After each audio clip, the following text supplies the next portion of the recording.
čas býva len na Vianoce. Snívaš, keď privrieš oči, na 3 snehové dni a na 3 noci do izby rozprávka vkročí. Zídu sa všetci starí, dobrí známi, s láskou, čo robí divy.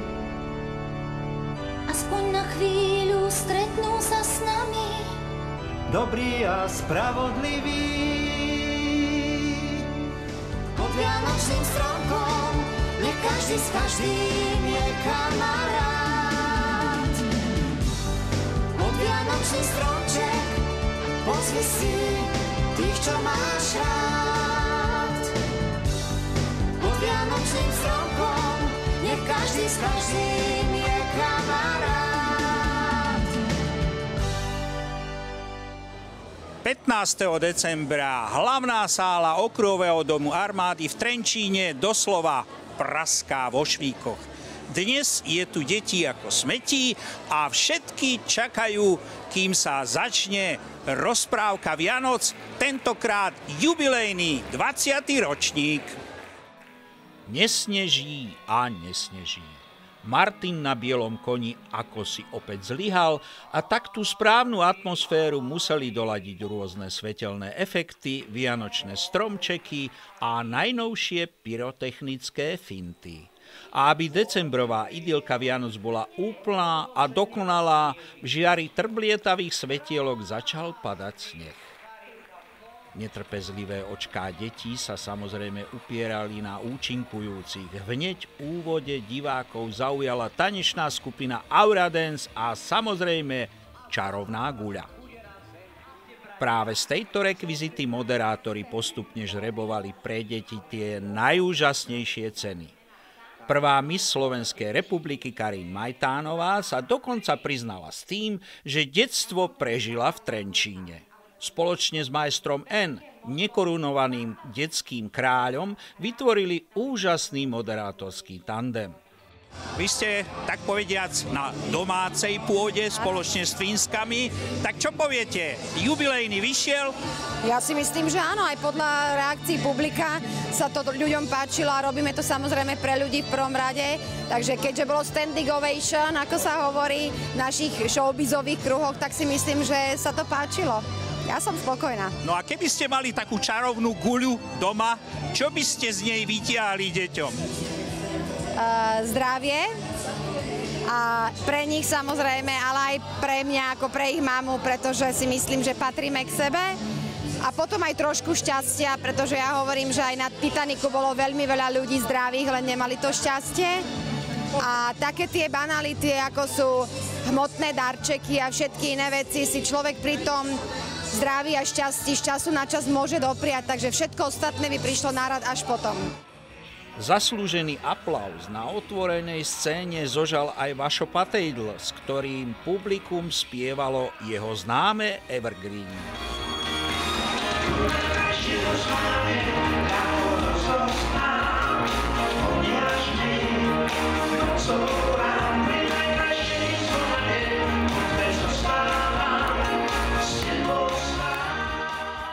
Hviezda večera mala obrovský úspech, hoci je už žijúcou legendou slovenskej populárnej muziky. Podobne ako zvedavé deti sme sa chceli čo najviac priblížiť a aj tak trochu zblížiť s hlavnými aktérmi nezabudnutelného večera, lebo pocit spolupatričnosti k Vianociam jednoducho patrí. My sme dávni kolegovia z Mlynskej doliny, z 21. poschodia. Tak, ale to priateľstvo ostalo doteraz. Aj keď tuto pán riaditeľ žije v Trenčíne, ja v Bratislave, keď sa stretneme, darmo srdcu nerozkážeš. Samozrejme, povedz mi, ty ako ten človek, čo má v kompetencii túto čarovnú guľu, čo by si Trenčanom z nej vyťahol? Čo by som v prvom rade porozumenie. Aby sa ľudia mali radi, aby mali blízko k sebe, lebo ja čo neznášam závisť, škodoradosť, zlobu a tak, ale dneska tu bol tak nádherný program, tak sme mali blízko k sebe a želám všetkým divákom, aj sebe, aby sme boli ľudia. Ty si taký srandista. Povedz mi, bude ešte aj to oko, ten 21. ročník? No určite, ja verím, že áno. Že bude, a nie len, že 21.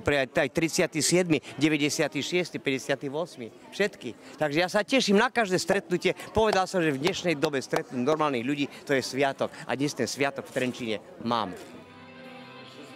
Úžasným spôsobom rozprúdil krv v žilách divákov aj rocker Robo Šimko a skupina Masriot.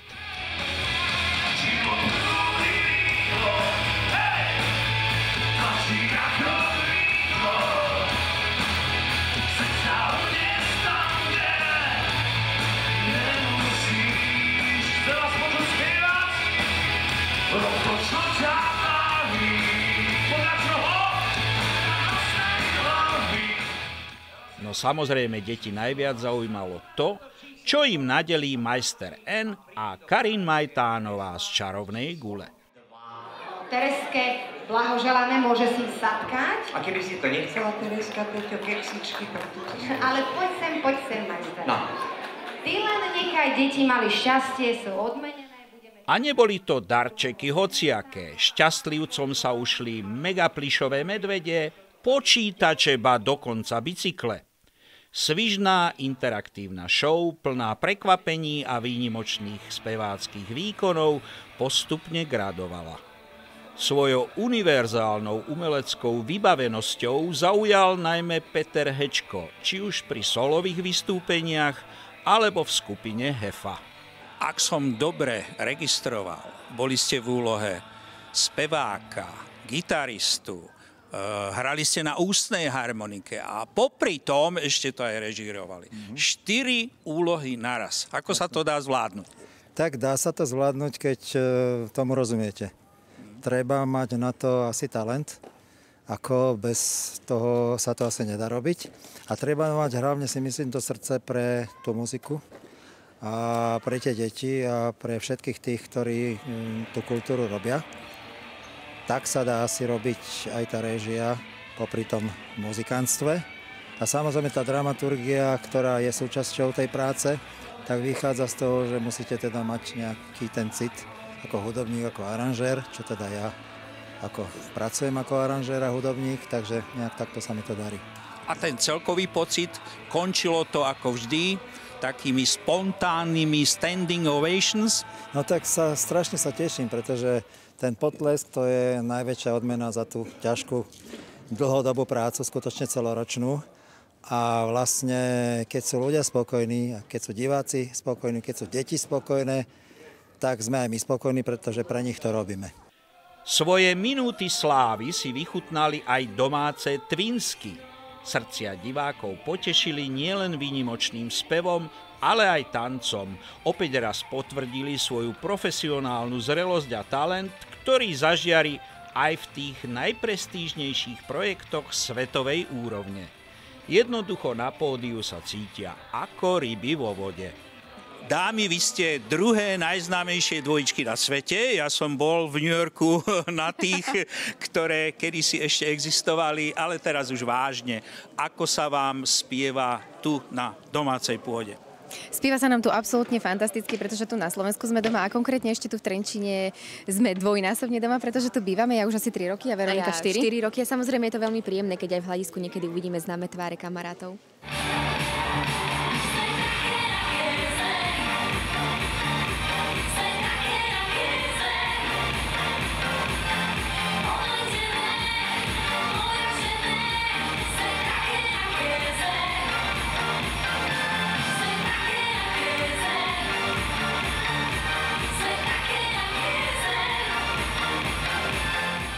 Keď Marcelka Molnárová zaspievala Roľničky, roľničky, publikum spontánne tlieskalo. Ale keď dala aj pieseň piesní, Tichú noc, všetkým prítomným po tele prebehol ten zvláštne príjemný a sviatočný mráz. Ten pocit sviatočnej pohody a ľudskej spolupatričnosti.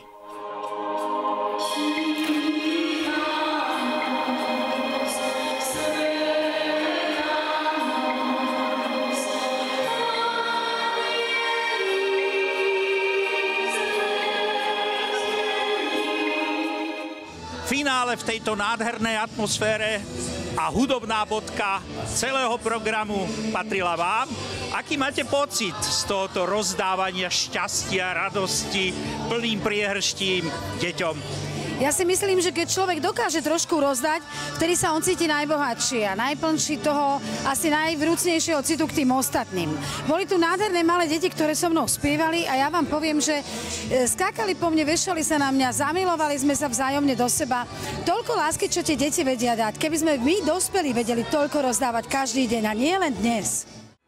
Aj úžasné programy, na konci ktorých je všetkým ľúto, že sa už končia, majú žiaľ svoje limity.